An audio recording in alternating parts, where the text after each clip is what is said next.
Diana, thank you so much for that very kind introduction. It is a great pleasure to be here at my first National Housing Federation Summit, albeit, as I understand, on a site that once housed one of Britain's so-called ugliest buildings. Some of you may remember, even mourn, the County Hall Island Block apartments that stood empty here for 20 years before a 6-year-old got his wish to set the bulldozers in motion. Well, we may all have a difference of view in architecture and design, but I think we can all agree that you know when you've succeeded, when you're not constructing buildings that 6-year-olds want to demolish.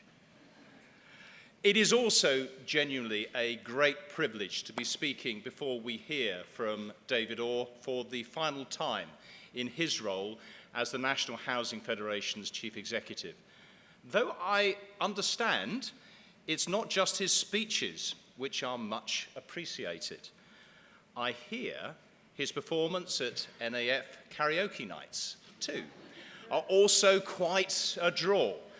And while I can't promise to match David's musical talents, I will certainly, as Diana said, do my best to be his warm-up act. Before I go on, I do want to applaud the tremendous leadership and public service David has shown through a long and distinguished career. I also want to welcome your successor, Kate Henderson, and say how much I'm looking forward to working with Kate. I know she'll be putting her own stamp on the role, but what a great legacy to build on. David, you have transformed the housing association sector and inspired and challenged us all to raise our game for people living in social housing and indeed all parts of our community, including the most vulnerable. I think that has been the thing I've been most struck in, yes, my relatively short time as Secretary of State, is David's passion, his drive, his leadership, and his humanity too, in doing the right thing. That sense that it comes from the heart, his passion for the sector, and how I think we are all greatly strengthened as a consequence of it. I'm especially grateful for David's contribution to the Rough Sleeping Advisory Panel, which helped develop the rough sleeping strategy we published recently, an issue that I know matters greatly to both of us. This strategy, and indeed all our work on housing, is driven by the belief that everyone must have the security, dignity, and opportunities they need to build a better life. As the Prime Minister said yesterday, this mission is absolutely central to this government's priorities and very much in keeping with your founding ideals as a sector. And working with you, we're delivering on it. Housing associations played a big role in helping to deliver 217,000 homes in 2016-17, the highest level in all but one of the last 30 years. And I'm hugely grateful for all of your continued efforts.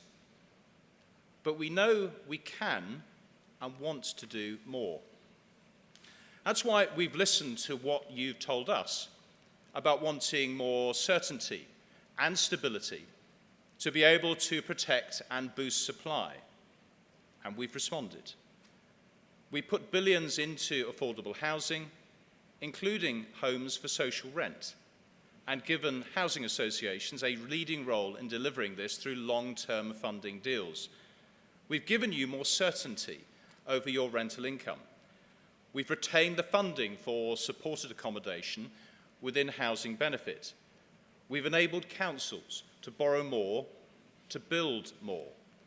We're supporting Homes England to take a more strategic, assertive approach, putting more certainty into the system and reforming planning to get Britain building.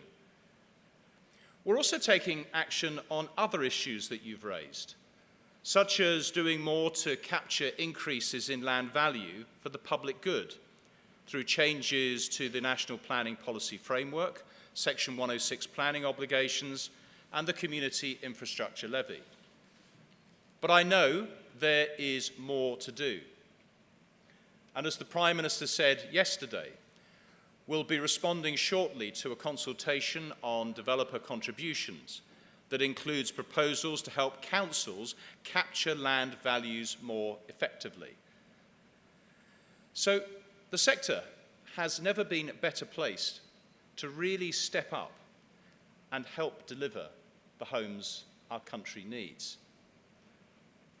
But this isn't just about getting the numbers up. It's also about changing the false attitudes towards social housing, challenging the mistakes and flawed perceptions about people living in social housing, about improving the experience of tenants and rebalancing their relationship with landlords through stronger regulation, and following the terrible tragedy at Grenfell Tower, ensuring above all that homes are decent, safe and well maintained, which is what the Social Housing Green Paper published last month aims to do. My thanks do go to David and housing associations for their enthusiasm and support for the extensive engagement that we carried out with residents that firmly helped inform this work. Yes, the paper reminded us of the challenges that people living in social housing face.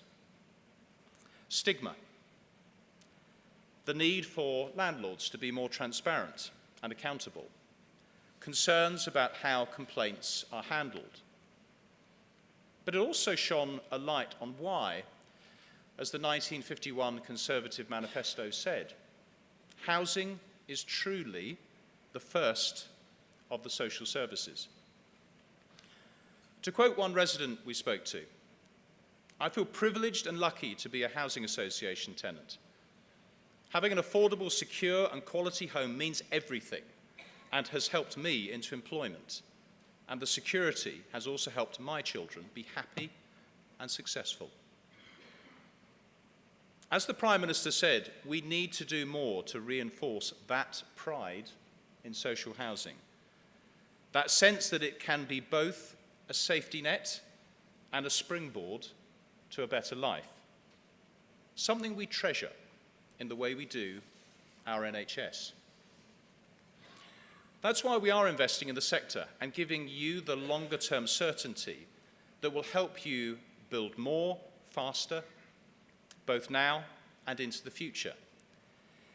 In July, I announced 8 longer-term strategic partnerships between housing associations and Homes England, worth around £590 million, which will yield about 14,000 new affordable homes, including for social rent, and which will see us championing modern methods of construction and more small and medium-sized builders playing their part in a more diverse market. And I want to thank both the NHF and Homes England, under David and Nick Walkley's leadership respectively, for their valuable work in making this happen. The Prime Minister's announcement yesterday of the £2 billion initiative, enabling the most ambitious housing associations to apply for funding over the next decade, takes this on to the next level. This bold new scheme is the first time any government has offered you this kind of long-term funding certainty and stability.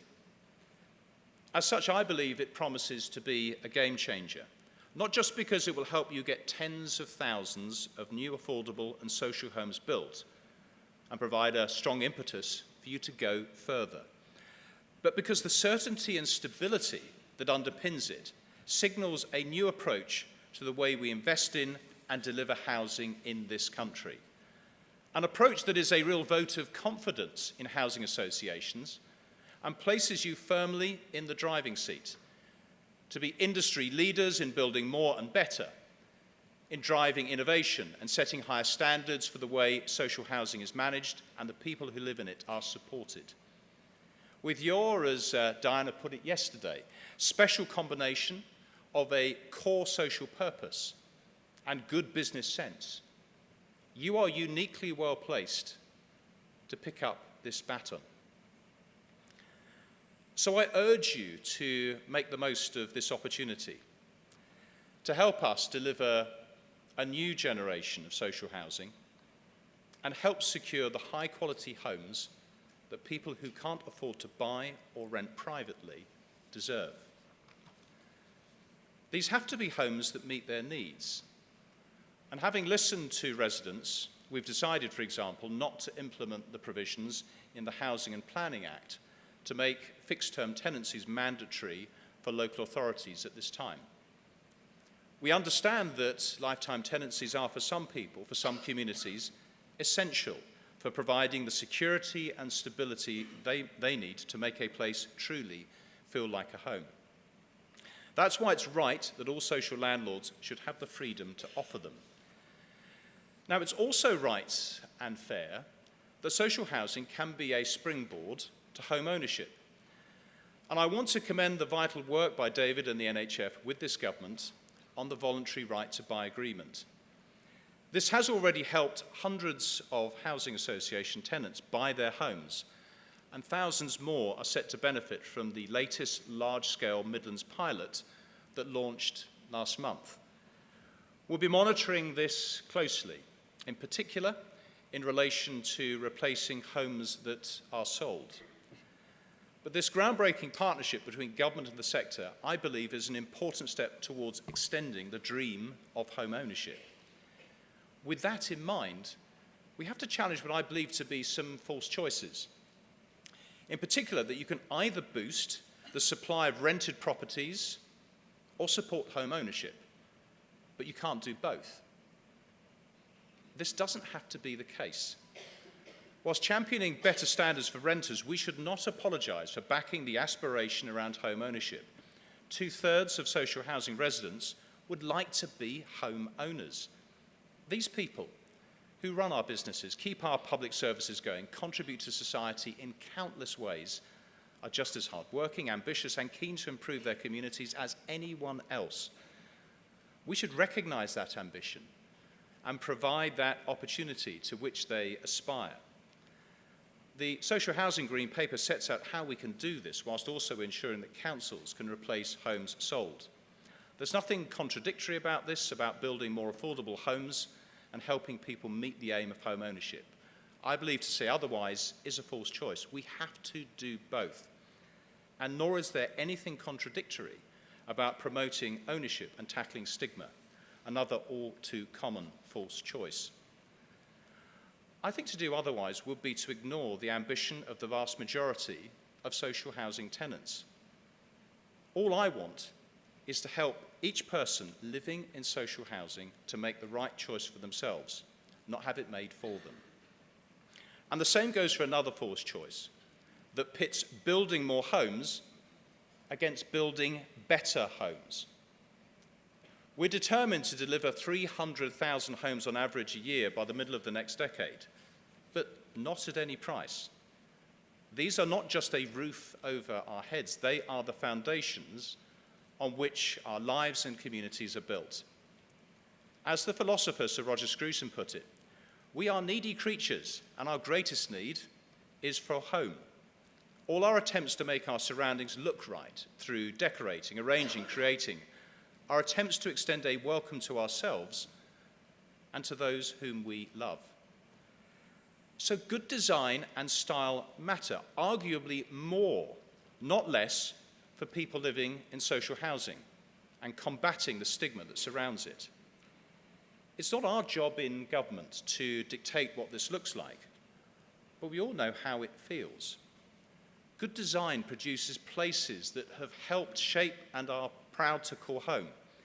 It protects and strengthens the beauty of our natural environment. It adds to the value of existing settlements for years to come, making it more likely that new developments will be welcomed rather than resisted. Therefore, building better will in fact help us build more, something that our Social Housing Green Paper recognises, and how that must apply to social and affordable homes as it does to any other type of housing. So it's time we rejected some of these false choices, except we can and should extend home ownership as well as deliver more quality, affordable rented homes.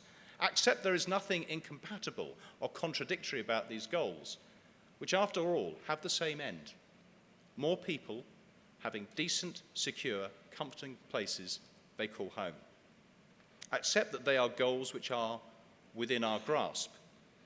The truth is that the best communities, the most interesting and successful communities, where most people want to live, tend to be mixed and diverse.